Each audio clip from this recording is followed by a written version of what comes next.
The northern Yukon in winter is not a place that forgives miscalculation. Temperatures fall to 40 below. Daylight in February lasts only a few hours. The terrain is a lattice of frozen rivers, black spruce forests, and mountains that appear identical from the air. Snow covers everything to a depth that erases trails, lakes, and the borders between earth and sky. There are no roads, no settlements for hundreds of miles in some directions. The silence is absolute except for wind and the occasional crack of ice expanding in the cold. On the 4th of February 1962, a single-engine Cessna 170B departed from Fairbanks, Alaska, bound for San Francisco. The pilot was Ralph Flores, a 42-year-old crop duster from California with thousands of hours of flight experience. His passenger was Helen Claiborne, a 21-year-old Brooklyn-born college student returning home after working in Alaska. The flight plan called for a route through Canadian airspace following the Alaska Highway corridor southward. Weather was poor, visibility was limited, the Cessna was not equipped for instrument-only flight. Somewhere over northern British Columbia, near the border with Yukon Territory, the aircraft began losing altitude. Flores later stated that carburetor icing was the cause. Ice forms inside the carburetor when moisture in the air freezes, choking the engine's air supply. The throttle becomes unresponsive. The engine sputters. There is no time to gain altitude or change course. Flores aimed for what appeared to be a clearing. The plane struck trees, shearing off both wings. The fuselage tumbled forward through snow and came to rest nose down in a steep ravine, approximately 80 miles southwest of Watson Lake, Yukon. The impact crushed the instrument panel and buckled the cabin. Both occupants survived the crash but were injured. Flores suffered broken ribs, a fractured jaw, and lacerations. Claiborne sustained 2 broken arms, a shattered ankle, and facial injuries. Neither could walk unassisted. The wreckage was buried in snow within hours. The tail section remained partially visible, but from above, in winter conditions, the site blended into the forest. The wings had been torn away and scattered. No emergency locator transmitter was aboard. The flight plan placed the Cessna somewhere along a corridor hundreds of miles long. Search zones in the wilderness are not measured in acres, but in tens of thousands of square miles. Search operations began immediately after the plane was reported overdue. The Royal Canadian Air Force coordinated the effort, deploying fixed-wing aircraft and helicopters. Civil Air Patrol units from the United States joined. Search planes flew grid patterns over suspected routes. Weather was a persistent obstacle. Storms grounded flights for days. Clouds obscured the terrain. Snow continued to fall, further concealing the crash site. Weeks passed. No signal was detected. No wreckage was spotted. By late February, the official search had covered an area larger than some U.S. states.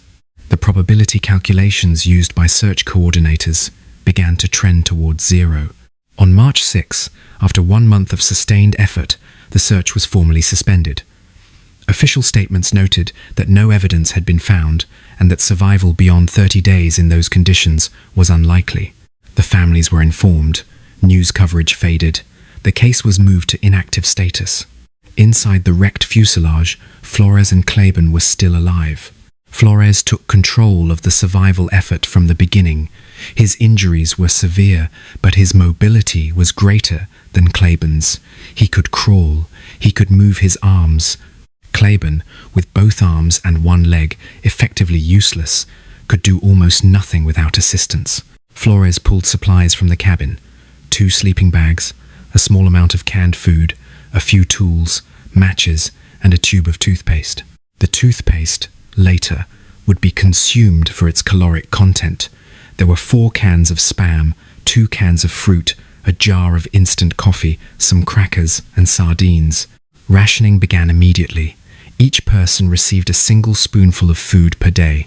Water was obtained by melting snow in a tin can over a fire made from strips of aircraft fabric soaked in engine oil.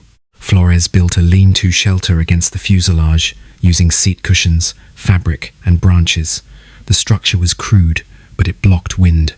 He tore apart the airplane's interior lining for insulation. The sleeping bags were shared, layered together to trap heat. Both individuals wore all the clothing they had.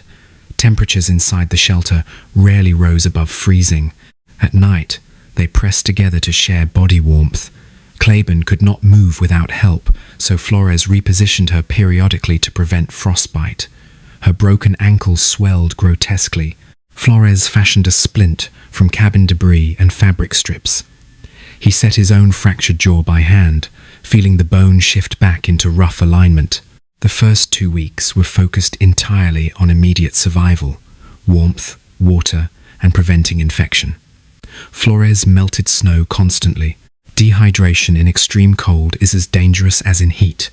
The body loses moisture through respiration in dry, frigid air. He kept the fire burning day and night, feeding it small pieces of wood and oiled fabric. Smoke rose from the shelter, but the forest canopy dispersed it. From above, nothing would have been visible. Food ran out after 12 days.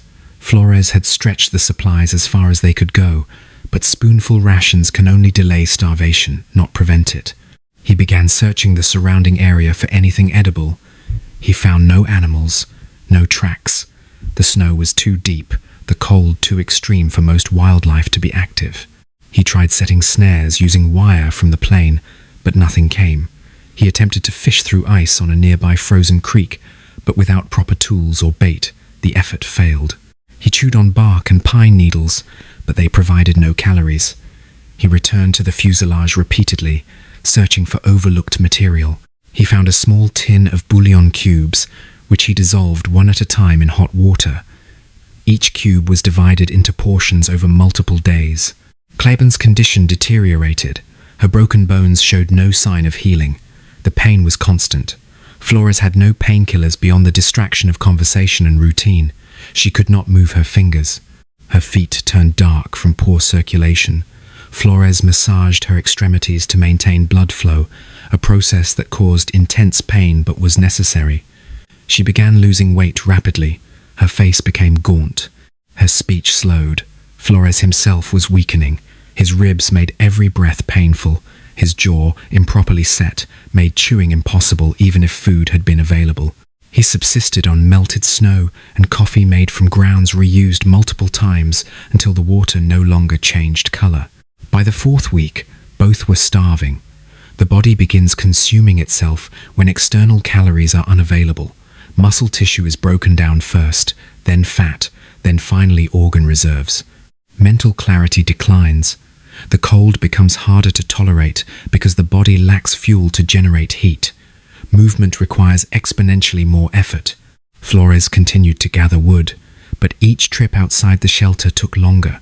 He would crawl a few yards, rest, crawl farther. He marked trees with a knife to avoid getting lost in the identical-looking forest. Claiborne remained inside the shelter. She slept most of the day. Her breathing was shallow. Flores checked her pulse regularly. He spoke to her even when she did not respond, narrating his actions to keep both of them anchored to time and purpose. Records indicate that Flores prayed. He was Catholic. He recited prayers aloud, sometimes in English, sometimes in Spanish. Claiborne was Jewish. She recited prayers she remembered from childhood. They discussed food in detail, specific meals, recipes, restaurants. This is common among starvation survivors. The conversations were not hopeful, they were mechanical, a way to pass time and maintain cognitive function. They did not speculate about rescue. They did not make plans beyond the next day. On March 21, after 45 days, Flores saw an aircraft. It was distant, flying a pattern that suggested a search grid. He crawled outside and waved a piece of bright fabric tied to a pole. The plane did not alter course. It disappeared beyond the ridgeline. He returned to the shelter. Claiborne asked if they had been seen. Flores said no. The fabric was repositioned outside the shelter in case another plane came. None did. By early April, Flores could no longer walk. He crawled only when absolutely necessary. The fire was kept smaller to conserve energy. They burned pieces of the aircraft seats, which produced toxic smoke but provided heat. Claiborne's frostbite worsened. Her toes were black. Flores knew amputation might be necessary if rescue came, but he had no tools or knowledge to attempt it himself. He continued to melt snow. He continued to check her pulse. He continued to pray. On April 24, a private pilot named Chuck Hamilton was flying a route slightly off the standard search corridor. He was not part of the official search that had ended weeks earlier. He was a local pilot familiar with the area, flying for reasons unrelated to the missing Cessna. He saw something unusual, a dark shape against the snow and a faint discoloration in the trees that suggested old smoke. He circled lower. He saw the tail section. He saw fabric tied to branches. He radioed Watson Lake. A helicopter was dispatched. It arrived 2 hours later. The crew found both survivors alive, conscious, but near the absolute limit of human endurance. Flores had lost over 50 pounds. Claiborne had lost approximately 40. Her frostbite was severe. Both were hypothermic. They were evacuated immediately to a hospital in Whitehorse, then transferred to facilities in the United States for long-term care. The total time in the wilderness was 49 days. The search had been suspended 43 days before their rescue. Medical personnel later noted that both survivors were within days, perhaps hours, of organ failure. Claiborne required surgery on her feet. Several toes were amputated. Flores's jaw healed improperly and required reconstructive surgery. Both suffered from prolonged malnutrition effects, including muscle wasting and nerve damage. Recovery took months. Psychological impacts were documented but not widely publicized at the time. Subsequent analysis of the crash site confirmed that the location was outside the primary search grid. The wreckage was later examined by accident investigators. The determination was carburetor icing. As Flores had stated, no mechanical defect was found.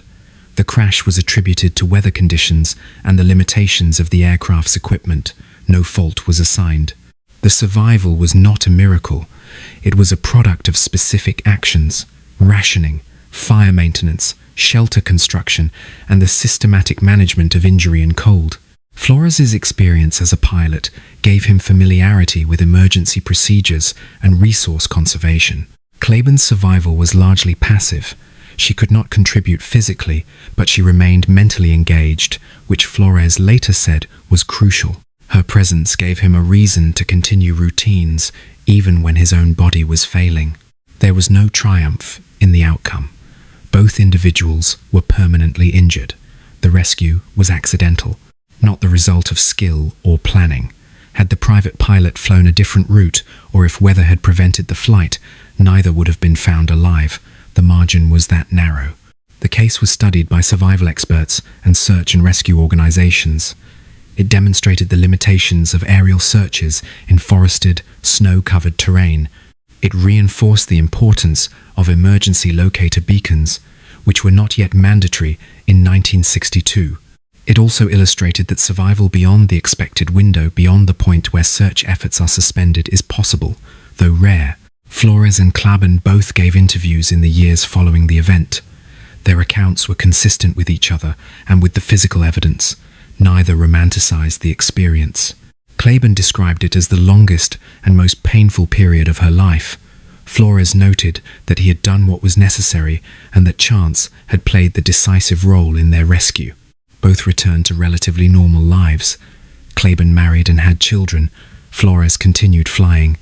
They remained in contact but did not maintain a close relationship. The wilderness where the crash occurred remains largely unchanged. The wreckage was eventually removed, but the site itself is still remote, accessible only by helicopter or on foot in summer. The forest has reclaimed the clearing. Snow still falls every winter to the same depth. The cold is still the same cold.